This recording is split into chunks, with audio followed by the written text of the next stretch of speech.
Hi friends, welcome back to my channel. I'm Ellen Gormley, and today we're working on the Tumbling motif scarf from my book, One Skein Crochet. Check out the description below because I might have a couple of kits available on Amazon using the exact yarn used in the project.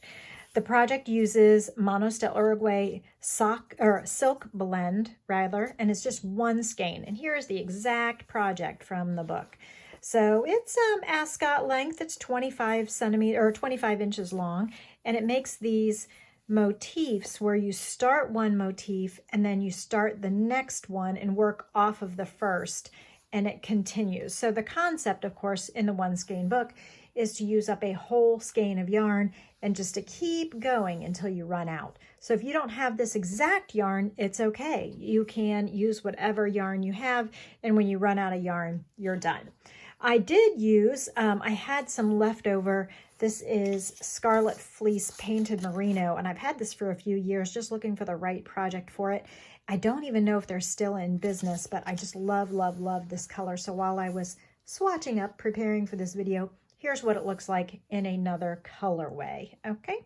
If you use a bigger yarn, you're gonna need a bigger hook, but for this project we use an H hook for this yarn, but I'm going to use a plain solid yarn to demonstrate this scarf. So I am using a worsted weight yarn.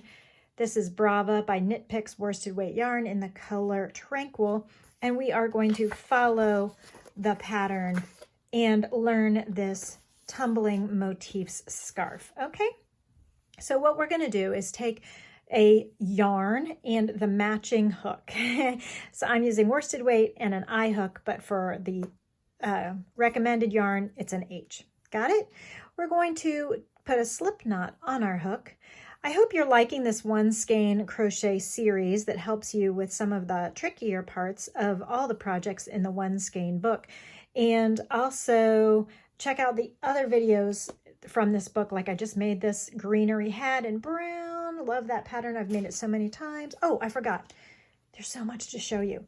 While I was playing with this pattern, I also went ahead and changed color each row so that you would be able to see easier when we're changing rows. So we're starting here. I've marked with a locking stitch marker the right side of the first motif so that I always knew which one was the first motif. But you're going to continue working.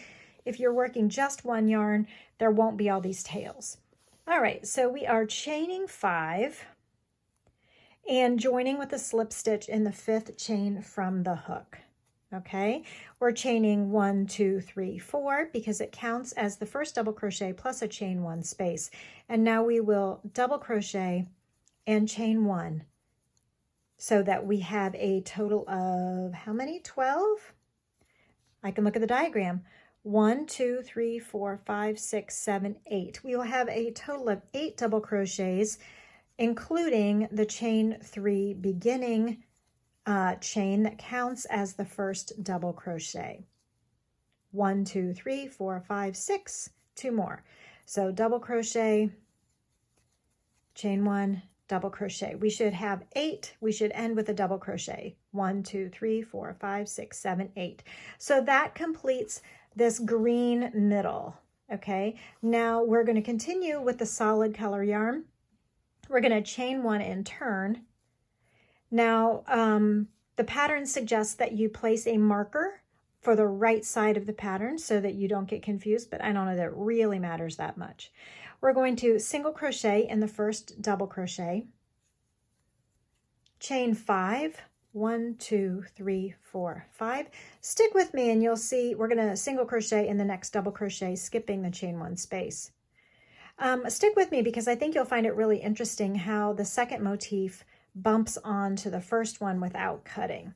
So we're single crocheting in each double crochet, we're chaining 5, we're skipping the chain 1 space, and single crocheting in the next. Okay, so this is what it's looking like so far. And I'm now working on the gray section of this motif. 1, 2, 3, 4, 5. Single crochet in the double crochet. 1, 2, 3, 4, 5. So the interesting thing about this is it is a motif, but it is in turned rows and they are worked I wouldn't even call it join as you go. It's just continuous. It's continuous motifs. 1, 2, 3, 4, 5. So if you've never worked a continuous motif project before, I think you'll find this really fun and interesting and a great way to use up yarn. Okay, so we now have row 2. They are rows because we're turning and we're not going all the way around the circle. We have row 2 now done. So we now have the light gray section done. We're going to work on the blue. So for row 3, we're going to make one big kind of loose chain because it doesn't really count as a stitch. We're turning the motif, and in the chain 5 space, and in each of this chain 5 spaces, we're going to place a V-stitch, which in this case, checking our special stitches, is double crochet, chain 2, double crochet in each of the chain 5 stitches. Chain 5 loops, separated by just one chain, and then another V-stitch in the next chain 5 loop. Double crochet, chain 2, double crochet, separated by just one chain. We are now working on the blue row 3 of this motif, and I think you're really going to love how this works.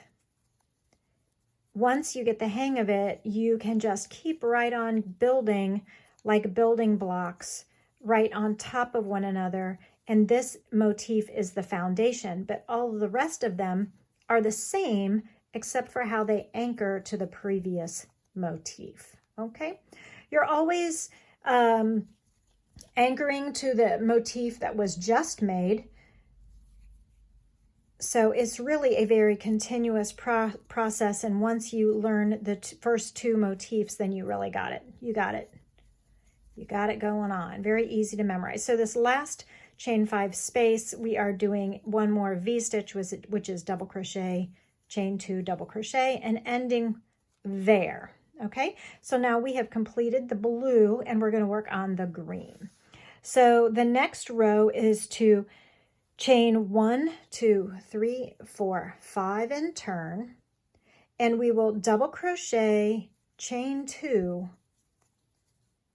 in each double crochet of each V across. So this first one is chain 3 plus 2 more for the chain 2. So it's a double crochet plus a chain 2, which is why we chained 5. So now we will chain 2 and double crochet in the next double crochet, chain 2, double crochet in the next double crochet, etc., all the way around. And I believe there will be 14 of these for this motif. So the bigger the yarn, the bigger the motif, the bigger hook you need. The smaller the yarn, the smaller the hook you'll need, and the smaller the motif will be. The bigger the hank of yarn or ball of yarn, the longer the scarf you can make. The less yardage per hank or per ball, the smaller the scarf. If you wish to use more than one ball of yarn, you absolutely can to make a longer scarf. I was trying to maximize this relatively small skein. This is only 155 yards. Maximize this tiny skein of yarn into something really beautiful and usable using just one skein. And so that's the whole premise of the One Skein book. The book by itself is available on my website in the United States at ellengormley.com, and I can sign it for you. Internationally, it's available on Amazon. Okay, so we have 1, 2, 3, 4, 5, 6, 7, 8, 9, 10, 11, 12, 13, 14, right on target. We just finished the green row. Now we're going to turn and do the gray, the light gray row. Here's what we have so far. And it should look just like the diagram, and it does. So we are right on target. So I'm kitting up some of the projects from these books. They're a limited edition based on the yarn that I have left. We're going to chain 1 and turn, single crochet in the first double crochet. Then in the chain 2 space, we're going to place single, 1, 2, 3 chains, single, single in the next double, and we'll continue this all the way around. So in the chain 2 space, we are single, 1, 2, 3, single. So some limited edition kits are available on Amazon, and if they are not there, it's because they're sold out. and there will not be any more. So then we might, you can check other of the projects. There's going to be several of the projects from the book kitted up into signed copies for people in the United States, Canada, and Mexico. Beyond that, I wish I could kit up more for you, but I am limited. But hey, stay tuned to the channel because I am going to expand the book and kit series things soon. So the limited edition kits include the exact yarn or the exact yarn in another color, and you'll see the options. So we're continuing to single crochet in each double crochet and single crochet 1, 2, 3 and single crochet in the chain 2 space. Okay, here's where we are. So much fun. Really enjoyed the beautiful scalloped edge of this pattern. So after this row, we get to do 1, 2, 3, almost an edging row that you can really apply to so many projects. So the final row of the motif before you move on to the next one is an edging, almost like an edging scallop. But right now we're working on the gray, but the blue is almost like the final row of that motif is almost like an edging unto itself. So there is no need to place an edging on the motif because it's already built in. So in this final chain 3 plus 2, chain 5, which is a double crochet plus 2, we're going to make sure and finish that out. Don't leave it hanging with a single crochet, chain 2, 3, single crochet in the chain 2 space. Then remember there is a chain 3 which counts as a double crochet, so we will go ahead and single crochet there as well. Okay, so don't leave it hanging. Make sure you finish it off symmetrically like you did before. Okay, so now we have just done the gray row and it's time to do the blue. So the blue is to chain 1, 2, 3, 4 and turn. And we are going to work into, you know what, I don't remember, is that how we do it? Or are we going to go ahead and slip stitch? The diagram says to slip stitch. So we are going to slip stitch. Yep, that's what we're going to do. So come back to the final row there. Now we are going to turn, slip stitch into the chain 3 space. So we're just advancing the yarn so that we can now chain 4, 1, 2, 3, 4, which counts as the first treble crochet. Place 2 more treble crochets in that same chain 3 loop. Okay, here's where we are. Treble crochet the second time in the same chain 3 loop. And now we're going to picot. And for the special stitches of this particular pattern, I like to chain 1, 2, 3 and half double crochet in the third chain from the hook to create the picot. There it is. And now we will three treble crochets in the next chain 3 space, and we are skipping all the single crochets in between. So much fun. Stick with me because I think you're going to really love how these motifs connect to one another.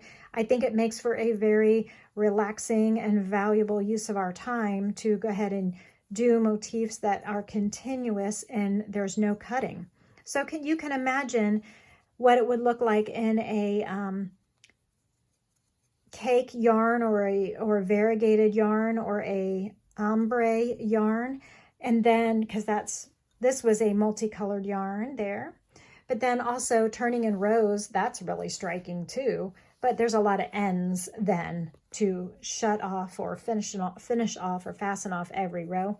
So you might want to see how you like it in a solid yarn or in the suggested yarn. But I think it's going to be gorgeous in a solid color as well, don't you think? 1, 2, 3. Do you have a stash yarn, just one ball, that's at least 150 yards that you would like to try your hand at this continuous motif? And then if you have more than 150 yards, you can make your scarf even longer. So this, the one in the book that's 25 inches long is more of an ascot length scarf. But if you use a bigger ball of yarn and you have more yardage, you can make your scarf much longer. So we are still placing 3 treble crochets in each of the chain 3 spaces, skipping the single crochets in between, and putting a picot in between each of the groups. So here's where we are right now, which is the blue section here. So remember, the picot is chain 1, 2, 3, and half double crochet in the 3rd chain from the hook, which makes that little nubby picot there, which I love so much. It's a great way to have an edging on your final row, or round row in this case, since we are turning and they're not going all the way around. The magic really happens when we then start the next motif off of the first. So it's cantilevered out like a Frank Lloyd Wright house. Cantilevered over the edge of the previous motif and joined to it every other row, and I will show you that gladly. 1, 2, 3, picot. Picot is spelled P-I-C-O-T. And it's not, well, sometimes it's abbreviated in a pattern. Often it is spelled out. So if you're learning how to read patterns, I pulled through too many. Let's go back.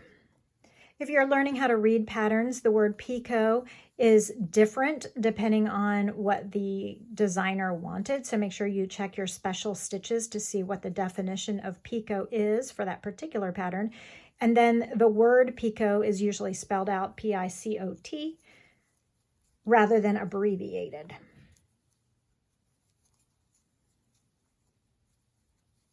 So a picot is actually a little nubby group of stitches.